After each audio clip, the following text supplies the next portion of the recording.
سلام، وقت بخیر. امیدوارم حالتون خوب باشه. فتانه هستم. به کارگاه شمع‌سازی من خوش اومدین. آموزشی که امروز برای شما در نظر گرفتم تکنیک دکوپاژ روی شمع ساده هست. کانال من رو سابسکرایب کنید و تا انتهای این ویدیو با من همراه باشید.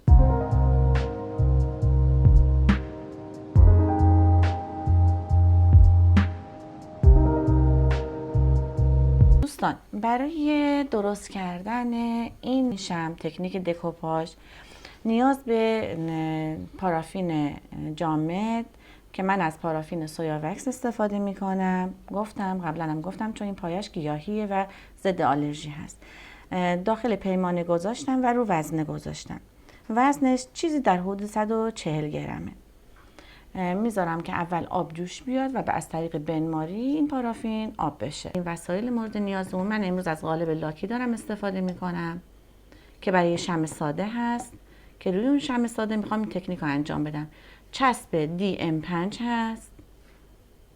از اسانس گل سنبل دارم استفاده میکنم. یک مقدار رنگ سفید که رنگ مایع استفاده میکنم و قلمو و چیزهای دیگه که برای شمعسازی که دیگه شما میدونین، از فتیله و قیچی و چیزی که تکنیک میخوایم روش انجام بدیم دستمال کاغذی تردار هست.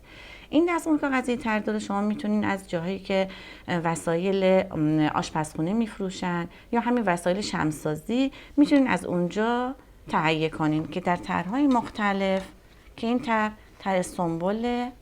ببینین چون من استفاده کردم یه جایی برش خورده هست. نگاه کنین، طرح گل رز تیکه تیکش هم کردم، برش دادم، اینجا گذاشتم. برای تکنیک دکوپاژ از دستمال کاغذی تردار باید استفاده کنید. پارافین ریختم توی ظرف شیشه‌ای، آب در حال جوش اومدنه، گذاشتم که آب بشه. گفتم درجه بالا هست، چیزی در حدود بین 4 و 5. آب که شد اون وقت بعدم درجه گاز رو کم میکنم. منتظر میمونیم تا پارافین آب بشه. پارافینمون آب شده. حالا من درجه گاز رو کم میکنم، میارم روی 1 میذارم. رنگ رو میخوام بهش اضافه کنم. برای این قالبای لاکی حتما باید این دمای این پارافینمون بیاد پایین، رو 60 درجه برسه. پس شما حرارت گاز رو کاملا کمش کنید.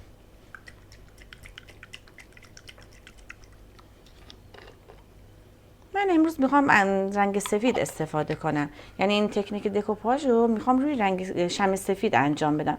شما میتونین هر رنگ دیگه ای استفاده کنین. گاز کاملا خاموشش میکنم چون خیلی گرمه.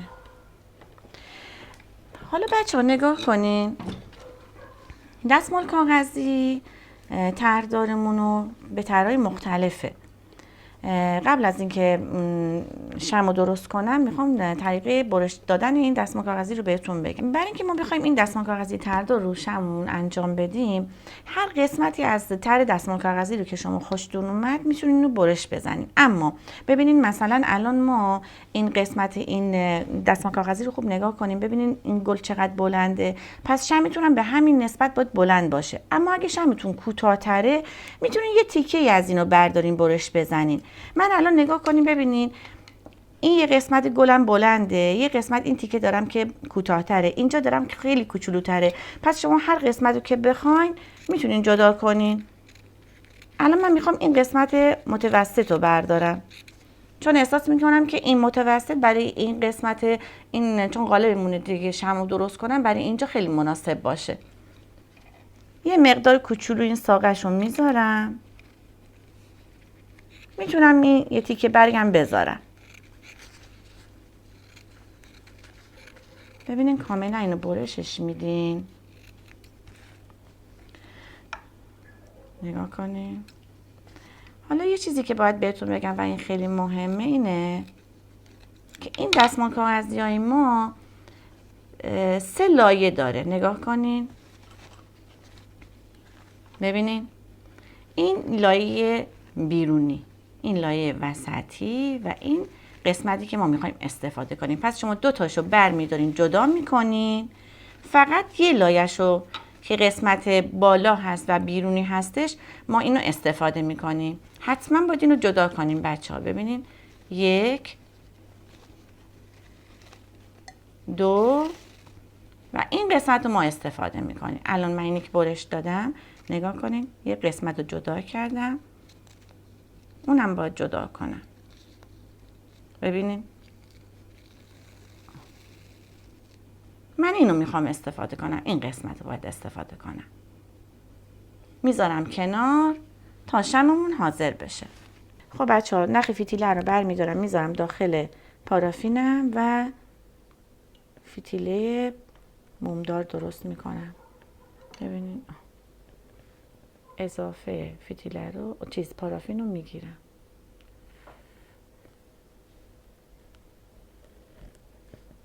میذارم خشک بشه.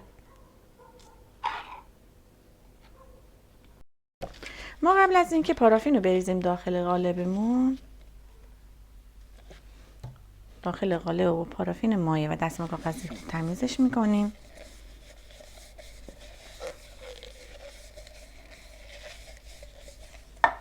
بعد یه مقدار پارافین مایع رو بیشتر که حالت چرب شدن داشته باشه که شم به راحتی خارج میشه. نگاه کنین دوش برق میزنه داخلش. خب فتیله رو که میخوایم بذاریم داخل این قالب نگاه کنین سوراخی که این تهش هست، فتیله رو یه مقدار کوتاه میکنیم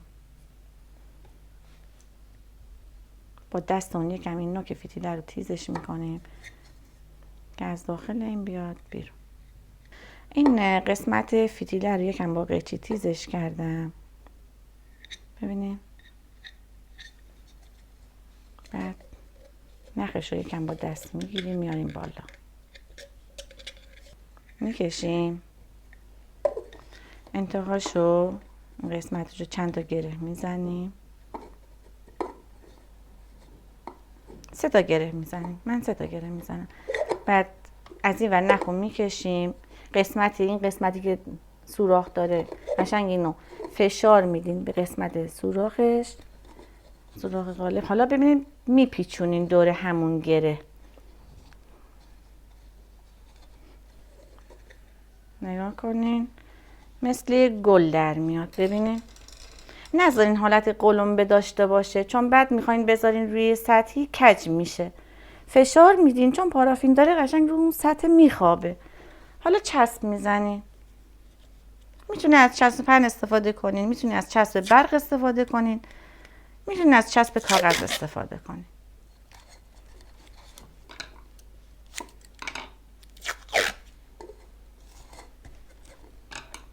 اینجوری درست میکنیم دیگه این پارافین اصلا راه فرار نداره. قبل از اینکه پارافین رو بریزم داخل قالب با سشوار حرارت میدم چون باید این قالب باید حتما مقدار گرم بشه.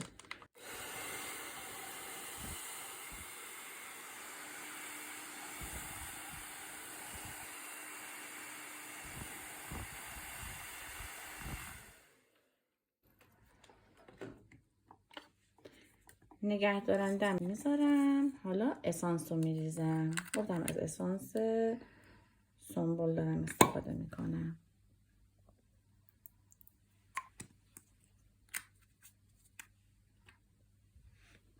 حرارت رسید به 60 درجه. ببینین 63 درجه تا بخوام بریزم این داخل قالب دیگه به 60 درجه میرسه.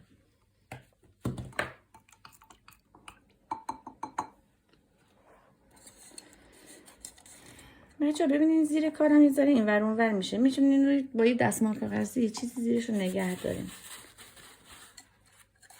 ببینین دیگه تکون نمیخوره.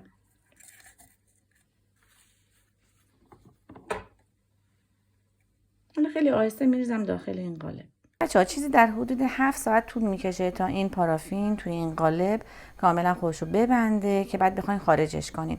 اگه دیدین که شمعتون حالت فرو رفتگی پیدا کرده باید گودگیری کنین که تو ویدیوی قبلی من توضیح دادم چجوری گودگیری میکنن. حالا میخوام شمعمو خارج کنم. ببینین چسبا رو در میارم. انتهای این قالبمون که گفتم حالت گره داره، ببینین گره رو با قیچی میزنم. و حالا میخوام شمو در بیارم. ببینین من این قسمت تهشو که بریدم، حالا نگاه کنین این شممون من چند بار گودگیریش کردم، یعنی مقدار تا اینجا پایین بود، گودگیری کردم آوردم بالا. شما میتونین مرحله به مرحله این کار رو انجام بدین و شم میتونین مقدار بلندتر در بیاد. حالا بچه ها نگاه کنین، چون مدت طولانی گذاشتم که بمونه، 7-8 ساعت گذاشتم بمونه، خیلی راحت دیگه چند تا به تهش بزنین، به بغلش بزنین، راحت این در میاد.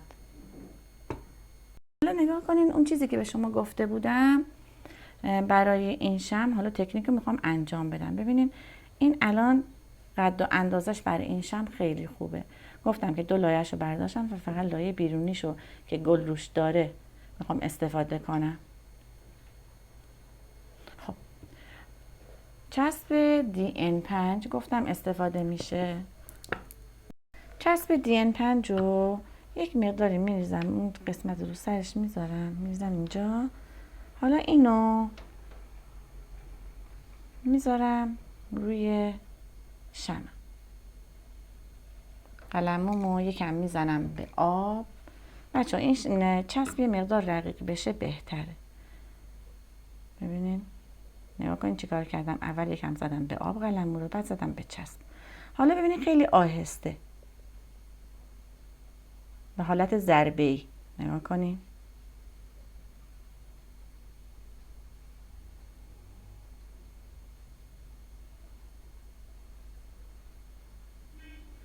همه قسمت های این دستمال کاغذی رو به حالت ضربه‌ای نمیکشین، چون بکشین این کاغذه و پاره میشه. حالت ضربه‌ای باید این کار رو بکنین.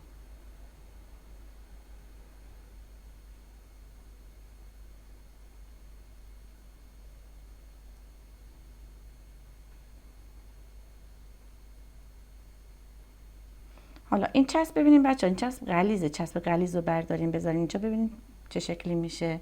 حتما باید رقیق بشه که قشنگ به خورده اون دستمال بره و از زیر دستمال بچسبه به شمع.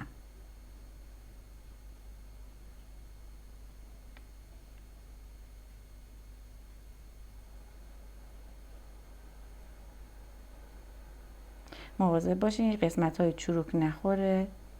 خیلی با حوصله و آروم این کار رو انجام بدین.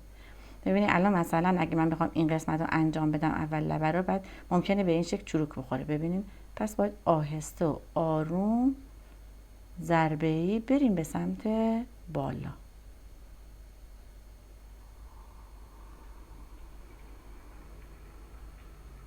بچه ها ببینین من انتها کارش رو انجام دادم، منتظر میمونم که کاملا خشک بشه. خشک میشه این علامت چسب اگه مونده باشه روی این سطح دستمال کاغذی، روی این ترمون از بین میره، کاملا محو میشه. حالا یه سمت دیگه از این شمعمون رو میخوام یه تر دیگه روش کار کنم. نگاه کنین اینم دستمال کاغذی تر داره. ببینید اینم میذارم اینجا، همون کاری که با اون طرف انجام دادم با این ور انجام میدم.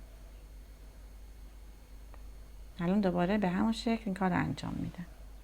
ببینین این سمت شمع اومدم یه کاغذ یه تر دیگه گذاشتم، ولی چون خیلی نازکه و کاغذه ممکنه که حفره‌ای زیرش ایجاد بشه. نگاه کنین خیلی آهسته آروم با قلمو یا با این دستتون ببینین یه چند بار روش بزنین، این حباب زیرش از بین میره.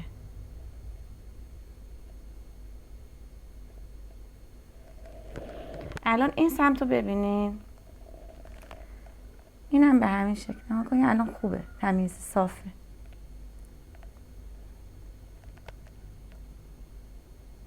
حدود نیم ساعت بمونیم این کاملا خشک میشه.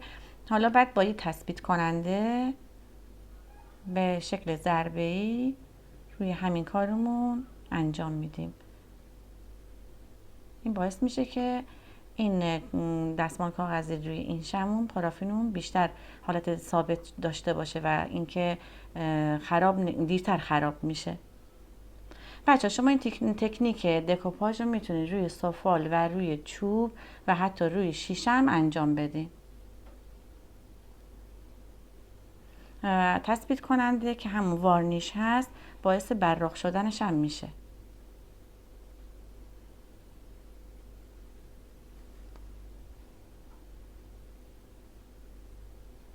این مقدار ضربه‌ای که زدم بعد میتونم آروم روش بکشم.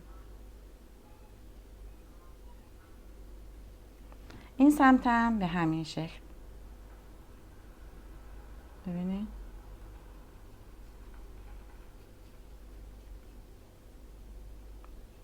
شما اگه این تکنیک رو روی شیشه هم انجام بدین روشش به همین صورته.